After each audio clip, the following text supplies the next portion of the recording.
Myst, Might, Mayhem. By Han Jung-Wioya. Chapter 215. Craftsman. Part 1. A single stance consisting of 24 sword techniques. Witnessing this, Chang Ryong was left speechless. When told not to be bound by fixed notions, he created a stance that defied common sense. Throughout her life and even in death, she had thought about the sword for so long, but she had never considered increasing the number of techniques in this manner. In the first place, it wasn't something that could be achieved simply by increasing the number of techniques. How? Phew. It seems it will take some time to get used to this. She was dumbfounded by Mok Jiangun's nonchalant attitude. With each additional sword technique, the number of movements naturally increased, inevitably straining the muscles. Moreover, if a single stance was like this, performing 24 stances was equivalent to not only overexerting the body but pushing it to its limits. What a monstrous fellow! This sword technique was not something that could be executed in a short period of time. It was a sword technique that would be challenging to execute even after several years of training, yet this punk, Mok Jiangun, visualized it in his mind and physically manifested it in a single attempt. Calling it innate talent was an understatement. Astonished, Chang Ryong finally managed to suppress her amazement and asked, "How did you come up with this?" "I'm not sure. When I saw the swordsmanship of that elder, I noticed that within its simplicity lay complexity. However, I felt that with my current abilities, I wouldn't be able to wield such a sword." The swordsmanship the old man had demonstrated became increasingly simple. Yet, within that simplicity, Mok Jiangun sensed profound principles. At this point, Mok Jiangun realized that it was not something that could be achieved by merely imprinting it with the eyes and memorizing it. "In that case, I thought if I were to manifest all the ideal trajectories to thoroughly slay an opponent, wouldn't it become a nearly flawless sword technique?" "Ha!" At Mok Jiangun's words, Chang Ryong clicked her tongue. They had witnessed the old man's swordsmanship together, so how could the results be so different? No, perhaps it was possible because it was him. In the first place, since he hadn't learned the sword for long, there were no limits to his imagination. I have no choice but to acknowledge it. Mok Jiangun's sword talent had already surpassed her own. With him, reaching the pinnacle of swordsmanship that all swordsmen dreamed of might be possible. ****. 2 days later. The imperial capital, Kaifeng. Upon arriving in Kaifeng, Mok Jiangun's group couldn't help but express their sincere admiration. They knew it was called the center of the Central Plains and, being the imperial capital, it would naturally be prosperous, but its scale was incomparable to even the outer city of the Heaven and Earth Society, considered the largest among single forces. The outer city of the imperial capital seemed to stretch endlessly, and even reaching the outer walls, which could be seen in the distance, would likely take more than half an hour by carriage. As everyone marveled at the city, there was one individual who seemed restless with a darkened expression. It was the demon-subduing monk, Jia Jiamzhong. Siep Chen asked, puzzled. "Are you feeling unwell? Your complexion has been poor since yesterday. Wait, are your hands trembling?" Jia Jiamzhong's hands were even shaking. Seeing this, Siep Chen expressed concern. However, Jia Jiamzhong shook his head and said, "We need to find it, quickly." "Find what? Are you looking for a doctor?" "No. Help me find an inn or a tavern." Siep Chen stared intently at Jia Jiamzhong's face. Come to think of it, he had been complaining about running out of alcohol since yesterday afternoon. So, was he experiencing withdrawal symptoms from not drinking? You're quite something. This level of addiction was almost severe. No matter how skilled he was, could his liver withstand drinking so much? Shaking his head, Siep Chen glanced at Ganyang, the leader of the advance team guiding them. After entering the city, Yubong, the eunuch of the imperial palace, had left midway. He said he would go ahead and prepare for the meeting with noble imperial concubine Co. The place they were currently heading to was Hongbong Meat, the largest slaughterhouse in the capital city. The reason they were heading to the largest slaughterhouse was simple. There is a highly skilled craftsman there. Asterisk asterisk asterisk. It's huge. Mok Jayangan remarked upon seeing the slaughterhouse. Typically, a slaughterhouse is divided into 4 areas: the cattle and pig pens, the meat storage, the slaughter area, and the vendor stalls. However, the scale of these 4 areas was much larger than an ordinary estate. Pointing to it, Ganyang from the advance team said, "There are 1,000 cattle and pigs inside. Naturally, it's operated on this scale." I see. Since this place also supplies meat to the imperial palace, I've heard they only handle the highest quality. You'll understand once we go inside. With that, they entered through the main gate of the slaughterhouse. As they stepped inside, the smell of cattle and pig feces and the stench of blood assaulted their nostrils. It certainly seemed like a slaughterhouse. Buzzing noise. Inside the main gate, there were vendor stalls with meat sorted by parts, and in front of them, a large crowd of customers had gathered. TSK TSK. There are so many bodhisattvas obsessed with meat. Jia Jiamzhong clicked his tongue and spoke. Despite being a demon-subduing monk, he surprisingly refrained from eating meat even after leaving Shaolin. Therefore, he seemed displeased with the slaughterhouse. With a puzzled expression, Siap Chun said to Ganyang, "Is there really a craftsman in a place like this?" No matter how he looked at it, this place was too conspicuous. Even if it's darkest under the lamp, it was too crowded. Moreover, if this place supplied meat even to the imperial palace, wouldn't officials frequently visit here? Could they really carry out such a task? That's correct. So, don't worry too much. Siap Chun still seemed dissatisfied. Just then, among those near the vendor stalls, a hairy man noticed their group carrying weapons, unlike the other customers, and approached them. "My lords, what brings you here?" In response to his question, Ganyang took out a prepared token from his bosom and handed it over. Then, he casually said, "We're here to select some good rind meat. May we take a look?" Upon receiving the token, the man examined it closely and then revealed his yellow teeth, saying, "If you're looking for rind, pork rind is the best when grilled." "Pork rind sounds good. We'd like to select the meat to be slaughtered. Is that all right?" "Why wouldn't it be? I'll guide you, so please follow me." With that, the hairy man pointed to a pavilion and took the lead to guide them. However, as Mok Jayangan was about to follow behind him, he suddenly paused. Noticing this, Mong Muyak, who was beside him, asked, "My lord, why are you hesitating?" Without answering the question, Mok Jayangan turned his head and looked towards the main gate. Rumbling noise. The sound of wheels rolling could be heard. Soon, the entire main gate opened, and individuals who appeared to be government slaves entered the square, pulling carts. However, Mok Jayangan's gaze was not on them but on the person walking at the very back of the cart procession with his hands behind his back. He was wearing a blue flying fish robe and a unique patterned mask. Behind him, 4 individuals wearing navy blue flying fish robes with their faces covered in cotton cloth were also following. They seemed to be officials, but all of them. They have cultivated martial arts.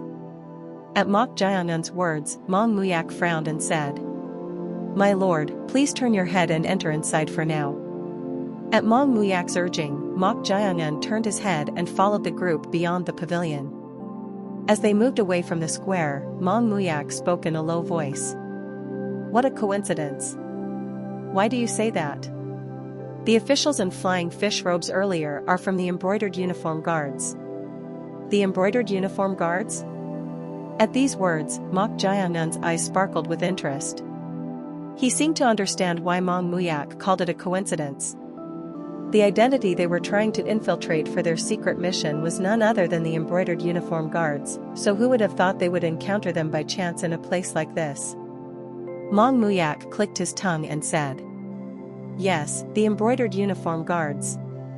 Aren't the embroidered uniform guards the imperial palace guards?" "That's right. It's strange. Not even the guard troops, but the embroidered uniform guards in a place like this. What? The embroidered uniform guards? Siap Chun, who was walking ahead, interjected with a frown. Mong Muyak then said, "Shoo.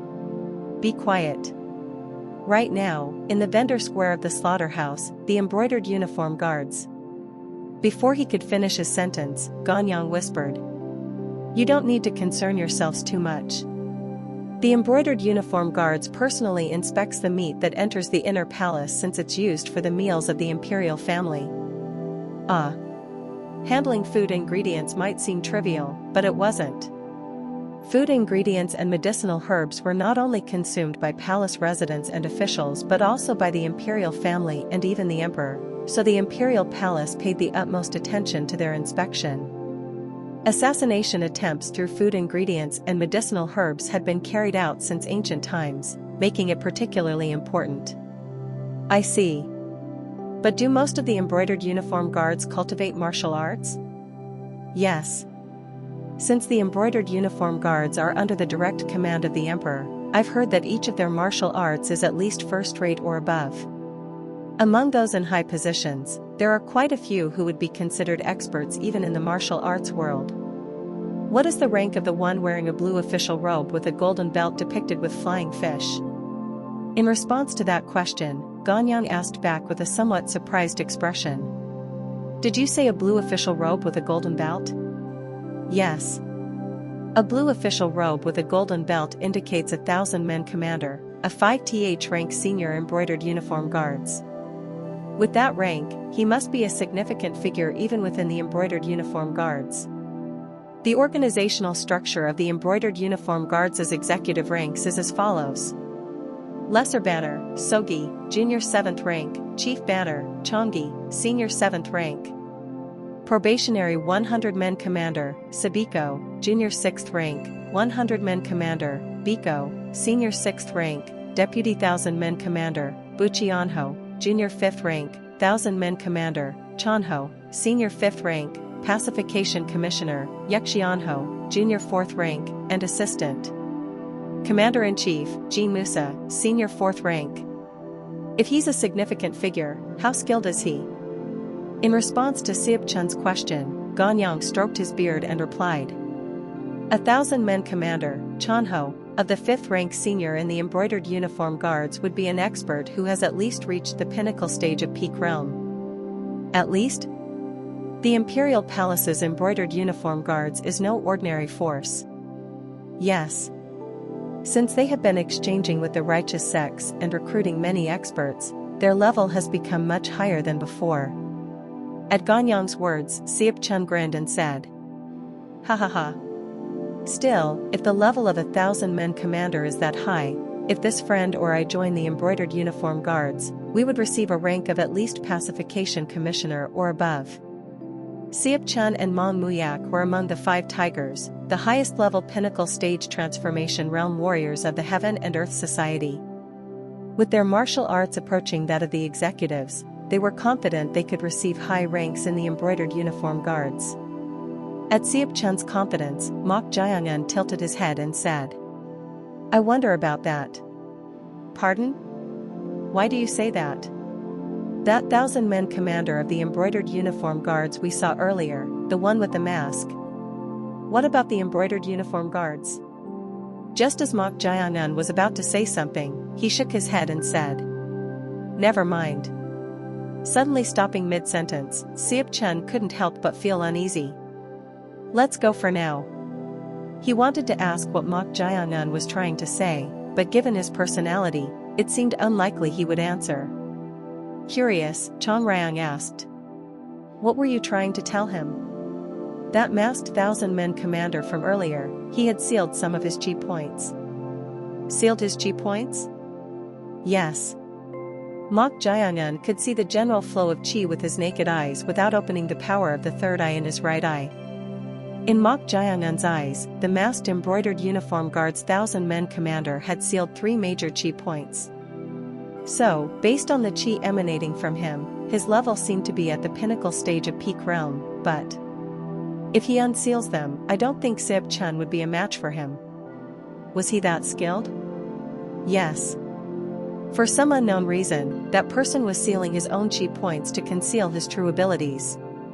Mok Jianan was about to mention this but decided not to, as the conversation would have become lengthy. But there was one more unusual thing.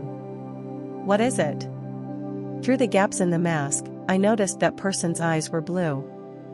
Jinyui, or embroidered uniform guards ranking, from highest to lowest. Ji Huishir, Commander-in-Chief, the highest-ranking official in the Jinyui, responsible for overseeing all operations and reporting directly to the Emperor. Ji Hui Taengzi, Vice Commander-in-Chief, assisted the Commander-in-Chief in managing the Jinyui and assumed command in their absence. Ji Hui Chanxi, Assistant Commander-in-Chief, aided the Commander-in-Chief and Vice Commander-in-Chief in their duties and handled specific tasks as assigned. Zhen Fushir, Pacification Commissioner, responsible for maintaining order and suppressing rebellions in the provinces. Chanu, Chili Arch, commanded a unit of approximately 1,000 men. Fu Chanu, Deputy Chili Arch, assisted the Chili Arch in commanding the unit. Ba Ihu, Centurion, commanded a unit of approximately 100 men. Sherba Ihu, Probationary Centurion, a trainee or candidate for the position of Centurion. Zhou Enki, Chief Banner, commanded a banner, which was a military unit that varied in size. Xiaoqi, Lesser Banner, assisted the Chief Banner in commanding the unit. Jiaingjin, General, a high-ranking military officer responsible for leading large formations of troops. Jiaoi, Captain, commanded smaller units within the Jinyui. Li Shi, Strongman, physically strong individuals who served as bodyguards or enforcers. Canmuyu Shi, participant in certain affairs, officials assigned to specific tasks or investigations. Xia Ali Ying, Drill Master, responsible for training and drilling the troops. Chapter 216. Craftsman. Part 2. Through the gaps in the mask, I noticed that person's eyes were blue. What? Blue eyes? Blue eyes. It refers to someone with blue irises while also signifying a person from the western regions. People from the western regions live to the west of the Central Plains.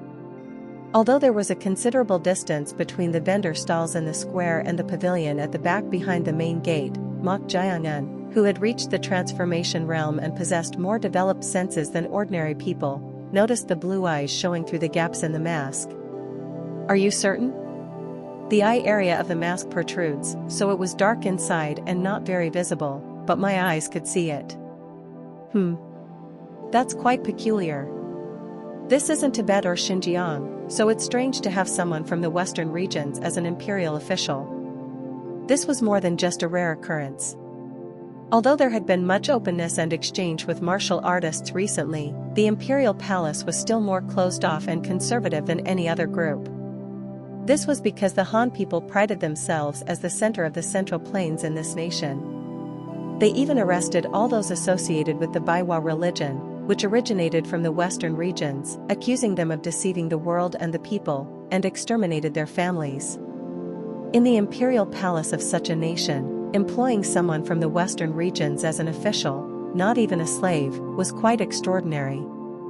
There must be a reason for it. That's a carefree response. But the mere fact that someone from the western regions who has cultivated martial arts is in the imperial palace's embroidered uniform guards warrants caution. Try not to get entangled with them. I'll keep that in mind. In any case, their purpose here was singular. It was to abduct Fire Faith Order Holy Guardian, who was said to be imprisoned in the underground golden jade of the imperial palace. Regardless of their background or motives, it had nothing to do with him. As they followed the hairy man's guidance, pig pens emitting a strong odor of livestock feces came into view. The squealing sounds were deafening. The hairy man led them inside the pens without stopping. At this, the demon-subduing monk Jia Jiamzhong muttered with a frown. Don't tell me we're really here to slaughter pigs? Mong Muyak shook his head and said to him. If you don't know anything, just follow along. So you're telling me to keep my mouth shut? Tsk tisk. Mong Muyak clicked his tongue in displeasure. As they walked through the pens, the hairy man stopped at an empty pen. He then used a fork to push aside the pile of straw there. Underneath, there was a wooden entrance. The hairy man grabbed the rusty shackle on the entrance and pulled. Screech! As the door opened, stairs leading underground were revealed. Seeing this, Seop-chun remarked with admiration. They sure made a place like this. Who would have imagined a secret underground passage hidden inside a pig pen filled with the stench of feces? The hairy man grinned and pointed downwards with his thumb. Follow me. With that, they descended the stairs. After descending to a depth equivalent to 2 floors, a cavity about 10 feet wide came into view. Inside the cavity, which was lit by lanterns, there were various tools and a workspace. The hairy man pointed to a reception chair on one side of the workshop and said, "The craftsman will be here soon, so please wait a moment." Tat-a-tat-a-tack. Before he could finish his sentence, someone hurriedly descended the stairs and rushed towards the hairy man. Judging by the blood-stained leather apron he was wearing, he seemed to be a worker from the slaughterhouse. "Brother Song, a word with you." At his words, the hairy man asked for Mok Jaeungun's group's understanding. "Please wait a moment." Ganyang nodded, indicating not to mind it. The worker and the hairy man then moved a short distance away from them and engaged in a whispered conversation. Although they spoke in low voices, Mok Jaeungun, whose hearing had become more developed as his martial arts improved, could hear their conversation clearly. "We're in trouble." "What's the trouble?" "The person who requested the production last time seems to have been an official." "What? So we need to have these people wait for a while." At their whispers, Mok Jaeungun's eyes narrowed. It seemed they had encountered some problem. Just then, the hairy man approached them, bowed his head in apology, and said, "I apologize for the inconvenience, but could you please wait here for a moment? The craftsman may be a little late due to an urgent delivery." "Why would that be a problem?" "We'll wait then." Ganyang spoke in an understanding tone. In any case, they were in the position of making a request, so they couldn't complain. As the slaughterhouse workers who had asked for their understanding went outside, Ganyang glanced at Mok Jaeungun and the rear team and said, "It won't take long." At this, the demon subduing monk Ja Jiamjong interjected. "Who knows? Will it really be so?" "Pardon? I heard those guys talking earlier about some officials." "Didn't you hear?" It seemed Ja Jiamjong had also overheard their conversation. Ganyang asked back. "Officials?" "Yeah. The Lord mentioned seeing the embroidered uniform guards earlier." "Isn't that who they were referring to?" At his words, Ganyang stroked his chin, looking troubled. The embroidered uniform guards had simply come to inspect the meat to be delivered to the imperial palace and take it. But he couldn't fathom what this was about. Seop-chun said to him, "If something happens to the craftsman, won't it hinder our mission?" "That's... Didn't you say this person is the only one who can create the human skin masks within the time frame?" "That's right. The purpose of their visit was to commission the creation of human skin masks." Human skin masks refer to leather masks made using human skin or pig hide that are indistinguishable from real human faces. The owner of Hongbong Meat here was known for slaughtering livestock on the surface, but in the underworld, he had a high reputation for crafting extremely sophisticated human skin masks. Of course, not many in the martial arts world were aware of this. But even so, as the demon-subduing monk said, if those officials are from the embroidered uniform guards, it's best for us not to intervene. What a coincidence on this day of all days. Damn it. It was truly an uncanny coincidence. Since they needed to infiltrate the embroidered uniform guards, it was best not to cause friction with them right away. If they stirred up trouble and it affected the guard trials, everything would be for naught. Let's wait for now. It's not like we have an alternative plan. At Mok Jaeungun's words, everyone nodded in agreement. About an hour passed. Just then, the sound of the secret underground door opening came from above, and someone descended. They thought it might be the craftsman, but it wasn't. The one who came down was the hairy man who had guided them. However, unlike before, the hairy man's complexion and expression didn't look good. Ganyang spoke. Is the craftsman not here yet? I apologize for the wait, but I'm afraid I have even more regrettable news for you. What do you mean? The craftsman is currently unable to accept any requests. Unable to accept requests? Ganyang raised his voice. The hairy man then bowed his head and spoke in a groveling tone. I'm sorry, but I cannot disclose the circumstances. So, I kindly ask the guests to please leave. What? You're telling us to leave now? Ganyang looked dumbfounded and abruptly stood up from his seat. Startled, the hairy man flinched and took half a step back.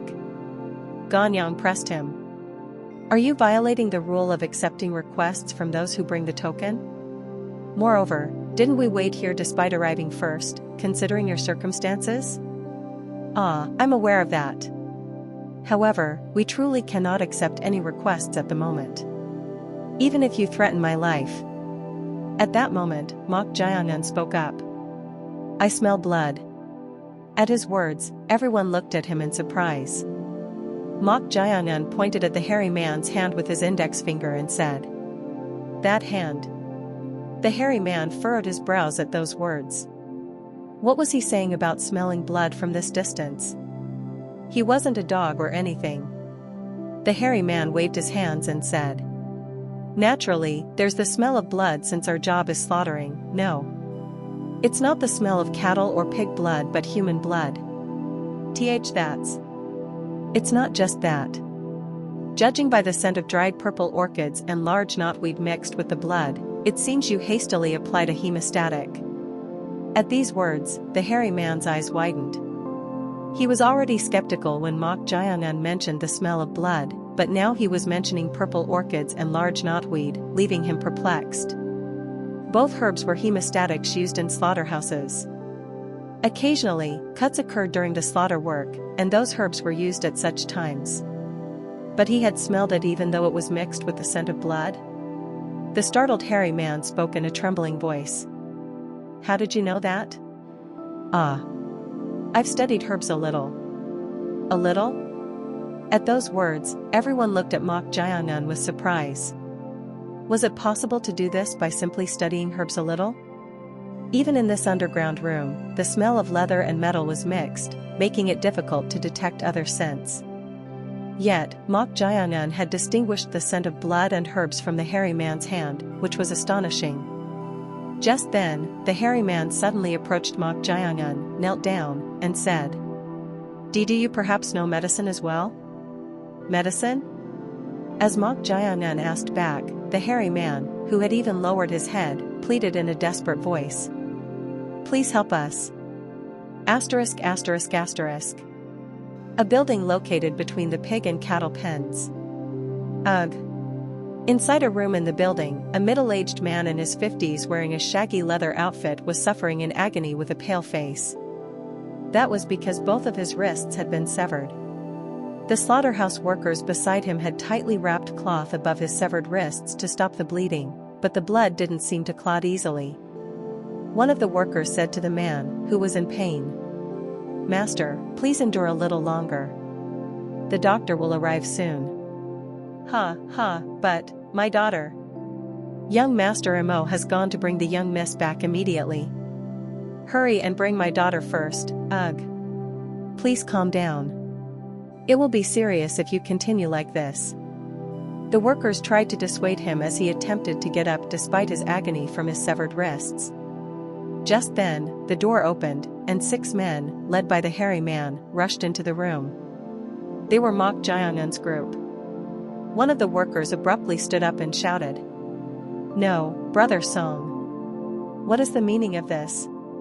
Why did you bring the guests here? The hairy man pointed to the middle-aged man, who was referred to as the master, and said to Mok Jiangan, The master's severed wrists are not clotting. We have called for a doctor, but something might happen before then. Please help us. Wait, what is going on here? Ganyang was dumbfounded as he witnessed this. What on earth had happened for the master's arms to be severed like that? Seeing this, Sieb Chun and Mong Muyak simultaneously looked at Mok Jiangun.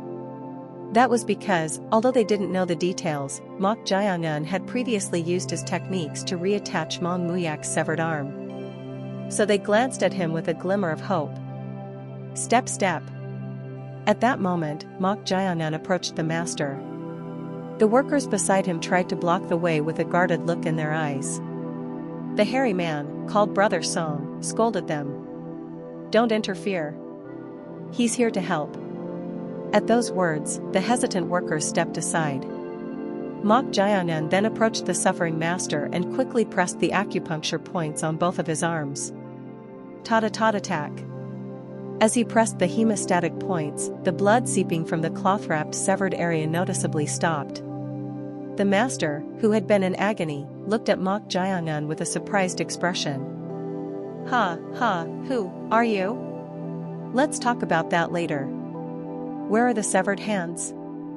Mok Jiangun looked around and asked. That was because he couldn't see the master's severed hands. Instead of the master, one of the workers beside him slammed the table and spoke in an angry voice. Bang! Those bastards took the master's severed hands wrapped in leather. They took the severed hands? Mok Jiangun showed a troubled expression at those words. Just then, the master, who seemed to be able to endure a bit after the bleeding had stopped, spoke with difficulty. Gee guests, I don't know who you are, but please leave. I'm in no condition to accept any requests or help anyone. Who are the ones that took the severed hands? What's the point of asking that? If you want to save your hands, it's best to tell me. At Mok Jiangun's words, the master and the workers showed incomprehensible expressions. How could they possibly save the already severed hands?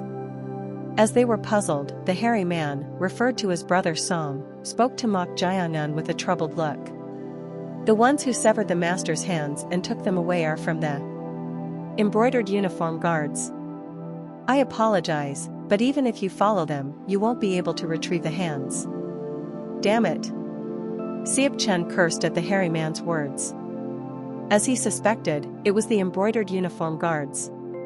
If the embroidered uniform guards, the imperial palace guards, had severed the hands of the master, no, the craftsman who was supposed to make the human skin masks, there was no way to do anything about it right away. Just then, Mok Jiangun turned around. My lord? Mong Muyak called out to him in confusion. Mok Jiangun shook his head and said. There's no other way. I'll be back soon, so please wait here. Pardon? But my lord. Swish. Before he could finish his sentence, Mok Jiangun's figure dispersed like smoke and disappeared from their sight. The master and the workers' eyes widened at the sight. Asterisk. Although Hongbong Meat was a large-scale slaughterhouse, it was located on the southwestern outskirts of the city due to the nature of slaughter work. The outskirts were surrounded by forests, making it relatively less frequented by people. Rumble rumble. A procession of carts loaded with meat was proceeding there, and at the very back, there was a carriage and 4 embroidered uniform guards in navy blue flying fish robes riding horses side by side as if escorting it. Among them, an embroidered uniform guards with droopy eyebrows riding on the right side clicked his tongue and said, What a foolish wench. The embroidered uniform guards with a beard riding next to him said, Indeed. No matter how much they are her father's hands, it's quite daring of her to chase after us and make a fuss. She has no sense. Understandable. What child wouldn't be distraught over their parents' plight? Well, that's true. But I wonder how the 1,000-men commander will deal with that wench. His Excellency personally ordered us to bring the severed hands, so it's unlikely he'll return them. As he spoke, the bearded embroidered uniform guards glanced at the carriage. Inside that carriage were the 1,000-men commander and that wench. Just then, the carriage that had been following the cart procession suddenly came to a halt. Huh? Wondering what was happening, the embroidered uniform guards steered their horses to the side to look at the front of the cart procession. There, someone with their face covered in black cloth stood with their hands behind their back. The embroidered uniform guards with droopy eyebrows, dumbfounded, rode his horse to the front of the cart procession, drew his sword, and shouted, "Srong! Who dares to block the way of the procession?" In response to his shout, the person with the covered face chuckled and said, "How foolish of you! What? If I were going to tell you, why would I have covered my face? You insolent bastard!" Pat. Enraged, the embroidered uniform guards with droopy eyebrows immediately leaped off his horse and swung his sword with fierce momentum towards the person with the covered face. However, clang! His blade was blocked by the index finger of the person with the covered face. Having his blade blocked by a mere finger, the embroidered uniform guards with droopy eyebrows was so surprised that he couldn't hide his bewilderment. An expert. Chapter 217. Craftsman. Part 3. Everyone was baffled by Mok Jaeongun's sudden disappearance. Of course, Mok Jaeongun's group, consisting of the advance and rear teams, were amazed in a different sense, knowing that he had utilized an incredibly fast lightness skill. Then, Ganyang, the leader of the advance team, spoke softly to Mong Muyak and Seop Chun from the rear team with a troubled expression. "Shouldn't we have stopped young Master Mok? Stop him? How could we have done that? He had vanished before they could even say anything. How were they supposed to stop him? If there's friction with the embroidered uniform guards now that the mask production has already gone awry, it could further disrupt our plan." Ganyang thought the human skin mask production was already a lost cause since the master's arms had been severed. If they clashed with the embroidered uniform guard under such circumstances, it could make infiltrating the imperial palace even more difficult. At his words, Seop Chun spoke as if telling him not to worry. "Just wait and see. Our lord is not someone who lacks judgment. And as for the mask production..." Seop Chun hesitated, unsure how to phrase it. He was about to say that if their lord, Mok Jaeongun, could find the master's severed hands, he could reattach them with his mysterious medical techniques, but he wasn't sure if they would easily believe it. After all, it was hard to believe that severed arms could be reattached. Just then, someone suddenly rushed into the room, panting heavily. Gasp! It's a big problem. Brother Mo. The hairy man recognized him and called him Brother Mo. Brother Mo then spoke to the slaughterhouse workers with a tearful voice, as if apologizing. Miss Song-ah has been arrested by the embroidered uniform guard for obstructing official duties." What? Obstructing official duties? No, Mr. Mo, you just watched it happen? Shocked by the sudden news, the slaughterhouse workers were perplexed and outraged. At that moment, "These damn bastards!" Hack! The hairy man, with an enraged face, pulled out a slaughter knife hanging on the room's wall. He seemed ready to rush outside at any moment. Just then, someone scolded him. "Stop right there." The hairy man, who was about to run out, frowned and stopped in his tracks. The one who stopped him was none other than the master. The master spoke with difficulty as he struggled to get up. Ha. What do you think you can accomplish by getting involved? But young Miss Song-ah, do you want to make matters worse? The master, who had reprimanded him, then looked at Seop Chun and his group and spoke. Ha. You're martial artists, right? At his words, Ganyang, the leader of the advance team, nodded and replied. That's correct. But master, you're bleeding heavily, so don't strain yourself and sit down for now. Thud. Before he could finish his sentence, the master knelt on the floor. Master, why are you? The slaughterhouse workers became restless at his action. Nevertheless, the master ignored them and said what he wanted to say. Ha. I'm fine. But I have a request for you. A request? Please help us. Ganyang was troubled by his plea.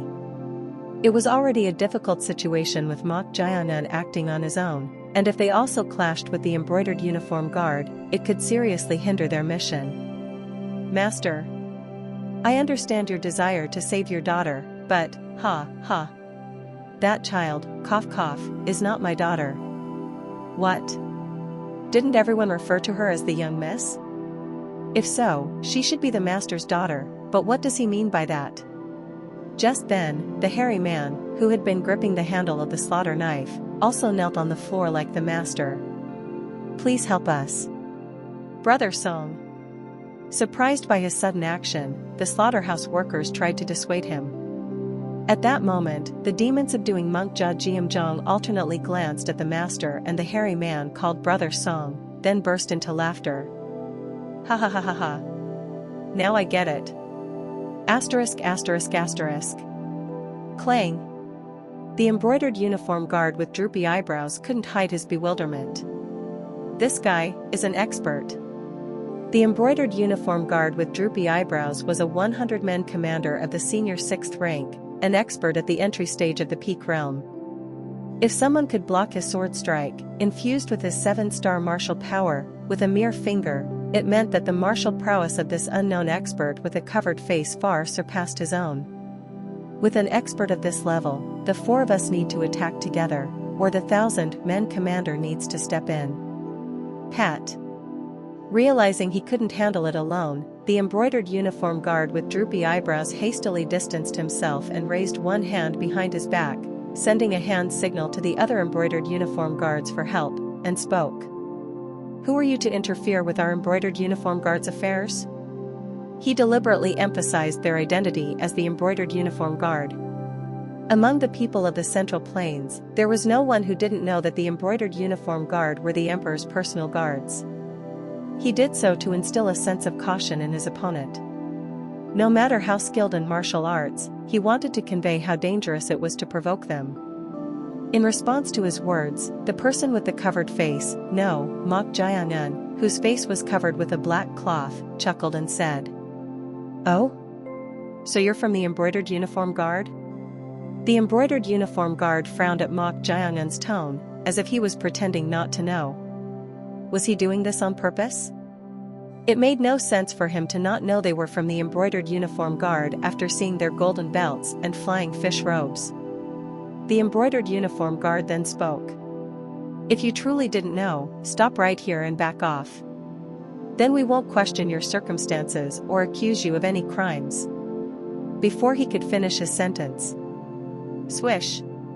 Mok Jiangyun instantly closed the distance, appearing right in front of him. Gasp. Startled, he swung his sword behind him, trying to propel his body backward, but Mok Jiangyun struck the acupuncture points of the embroidered uniform guard with droopy eyebrows at lightning speed. Attack. The embroidered uniform guard, whose acupuncture points had been struck, closed his eyes and immediately fell unconscious. Thud. Witnessing this, the other embroidered uniform guards, who had dismounted from their horses to help the embroidered uniform guard with droopy eyebrows and were stealthily approaching, couldn't hide their bewilderment. One of them hurriedly tried to shout towards the carriage. "Calm, man. Pack." Mok Jiangyun then grabbed the neck of the embroidered uniform guard with droopy eyebrows as if he would break it and wiggled his index finger from side to side at the embroidered uniform guards. It was clear to anyone that if they shouted, he would snap their comrade's neck. He's taking a hostage? The embroidered uniform guards, whose comrade had been taken hostage, stopped shouting and hesitated, unsure of what to do. At that moment, Mok Jiangyun's figure dispersed like smoke. Swish. Body displacement technique? Body displacement technique. It is a phenomenon where one moves so fast that their figure appears as an afterimage. The startled embroidered uniform guards tried to turn their backs to each other and assume a defensive stance. However, before they could even turn around, one of them, the embroidered uniform guard with a beard, was struck on the chin. Bam! Ugh! His head jerked upward, and then his eyes rolled back as he collapsed to the ground. Thud. And no way. With another comrade taken down in an instant, the remaining 2 embroidered uniform guards, startled, pressed their backs tightly against each other and frantically darted their eyes in all directions with extreme tension. However, not even Mok Jiangyun's shadow entered their sight. Their complexions gradually darkened under the suffocating tension. Asterisk asterisk asterisk. The name of the woman with thick eyebrows, freckles, and braided hair was Song-ah. She was the daughter of Hong Bong Meat's master and also the head maid in charge of the slaughterhouse's inner workings. Song-ah, whose mouth was gagged with a thick cloth, glared at the masked embroidered uniform guard sitting with his arms crossed in front of her. She had desperately chased after the embroidered uniform guards to demand her father's severed hands, but now she found herself bound and confined inside the carriage. The masked embroidered uniform guard spoke to her. "Have you calmed down a bit?" It was a heavy, baritone voice. Judging by his voice, he seemed like someone who wouldn't speak much. Song-ah stared intently at the masked embroidered uniform guard for a moment, then finally nodded. The masked embroidered uniform guard then removed the cloth that had been gagging her mouth. Poo-ha, ha, ha. She let out rough breaths, as if she had been suffocating. After catching her breath, she glared at the masked embroidered uniform guard again and spoke. "Is the great embroidered uniform guard not only taking my father's hands but now kidnapping me as well? Where are you trying to take me?" While most women would have been frightened after being arrested by the embroidered uniform guard, she boldly confronted him. The masked embroidered uniform guard, who had been staring at her, opened his mouth. "Watch your words. You were the one who followed the procession and caused a commotion." "A commotion? Is it a commotion to try and stop you from taking my father's hands like some trophy after severing them, even though he accepted the request from your esteemed superior? Be quiet and lower your voice." "I won't lower it. Do you want to be gagged again? Go ahead and do it. I'll continue causing that so-called commotion until you return my father's hands." Kaya. Tat-a-tap. As Song-ah tried to scream, the masked embroidered uniform guard pressed her mute acupuncture point. He then sighed and shook his head. She was not just bold but incredibly foolish. MMPH. Even with her mute acupuncture point pressed, she struggled with all her might to make a sound. The masked embroidered uniform guard, watching her, spoke. "You're persistent. MMPH. But don't overdo it. MMPH. You came to retrieve your father's severed hands? Your filial piety seems admirable, but it's excessive." At his words, Song-ah, who had been putting in effort to make a sound, stopped and glared at the masked embroidered uniform guard. The masked embroidered uniform guard then picked up a leather pouch from the floor and held it up to Song-ah. He then pushed it towards her and said, "If you had made a reasonable commotion and left, it would have looked plausible, but why did you go to such lengths to retrieve this? Strictly speaking, these aren't even your master's hands, are they?" At those words, Song-ah's eyes trembled slightly. Seeing her somewhat subdued attitude, the masked embroidered uniform guard released the mute acupuncture point that had been blocked. "Ta-ta-ta-ta-tack." The masked embroidered uniform guard then said to Song-ah, "I've enclosed this space with true qi, blocking the sound between the inside and outside of the carriage. Shouting won't do any good, so confess the truth." At his words, Song-ah tightly shut her mouth.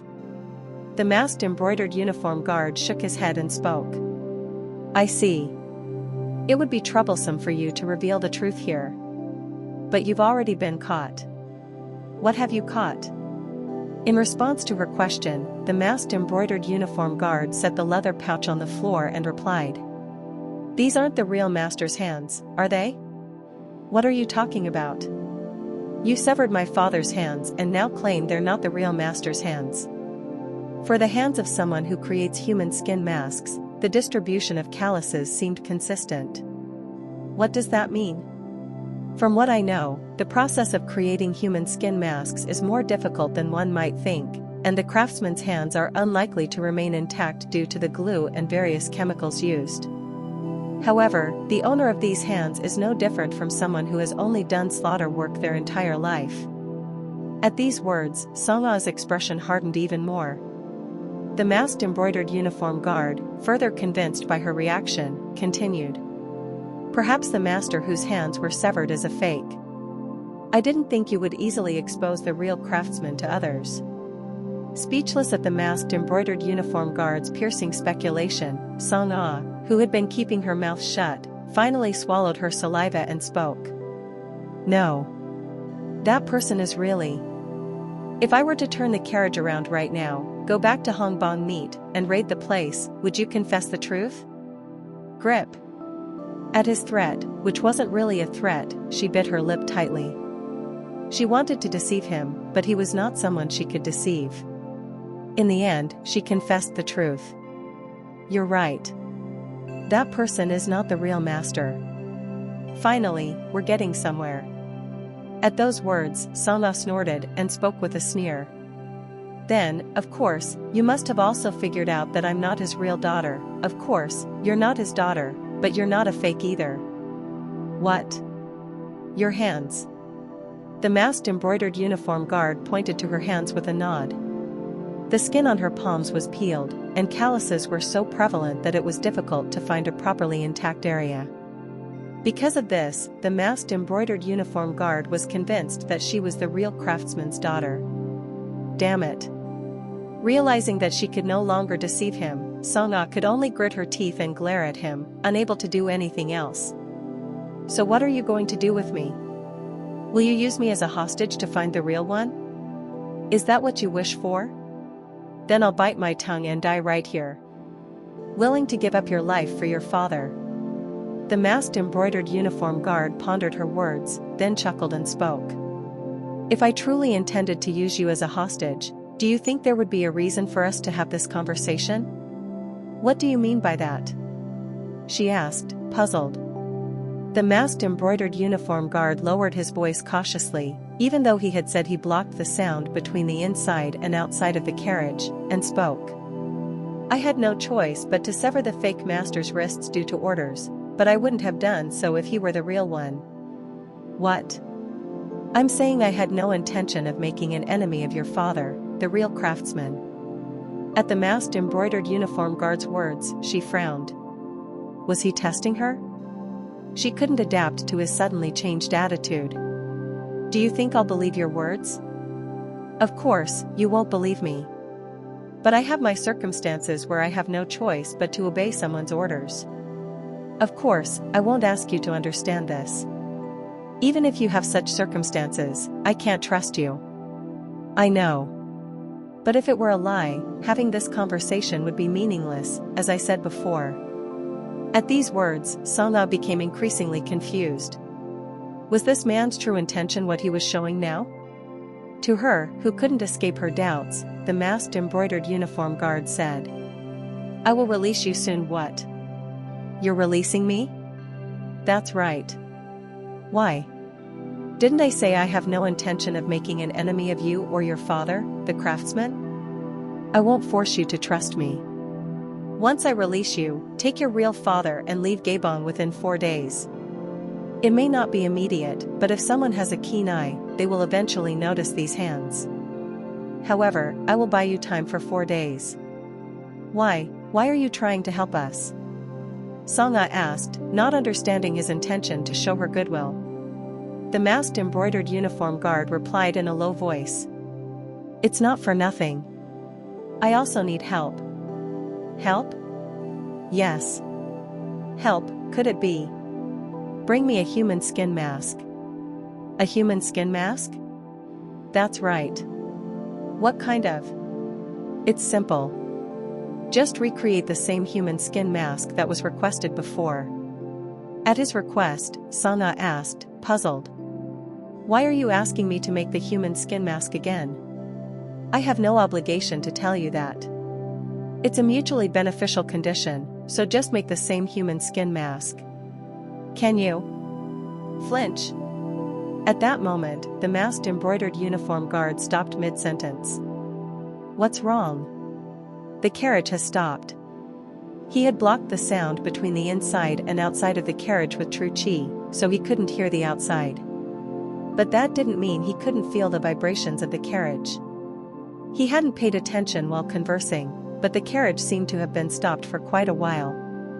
Thus, swish. The masked embroidered uniform guard released his true chi, opened the carriage door, and stepped outside. However, All the officials and 4 embroidered uniform guards outside were lying unconscious. When?